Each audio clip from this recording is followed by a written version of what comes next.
नमस्कार मित्रांनो, कसे आहात? आज मी तुमच्यासाठी आठवणीतल्या कविता या आपल्या सदरामध्ये कुसुमाग्रज यांची फक्त लढ म्हणा ही कविता वाचणार आहे. ही कविता पॉप्युलर आहे. लोकांना खूप आवडते ही कविता. तर आठवणीतल्या कवितांमध्ये ही कविता वाचायला हवी असं मला वाटलं. तर आज मी तुमच्यासाठी फक्त लढ म्हणा असं शीर्षक असलेली कुसुमाग्रज यांची कविता वाचतोय. नीट लक्ष देऊन ऐका मित्रांनो. फारच फारच म्हणजे माझी खूपच आवडती कविता आहे. महाराष्ट्रातल्या बऱ्याच लोकांना ही कविता त्यांच्या या कवितेशी बऱ्याच आठवणी निगडीत असतील. तर अशी ही पॉप्युलर कविता मी आज तुमच्या समोर वाचतोय. फक्त लढ म्हणा कुसुमाग्रज यांची कविता. ओळखलत का सर मला? पावसात आला कोण? कपडे होते कर्दमलेले, केसांवरती पाणी.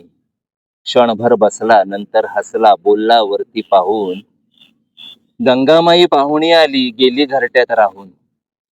माहेर वाशून पोरी सारखी चार भिंतीत नाचली, मोकळ्या हाती जाईल कशी, बायको मात्र वाचली. भिंत खचली, चूल विझली, होते नव्हते नेले, प्रसाद म्हणून पापण्यांमध्ये पाणी थोडे ठेवले. कारभारणीला घेऊन संगे सर आता लढतो आहे. पडकी भिंत बांधतो आहे, चिखल गाळ काढतो आहे. खिशाकडे हात जाताच हसत हसत उठला, पैसे नकोत सर. जरा एकटेपणा वाटला. मोडून पडला संसार तरी मोडला नाही कणा. पाठीवरती हात ठेवून फक्त लढ म्हणा. अशी कविता आहे कुसुमाग्रज यांची.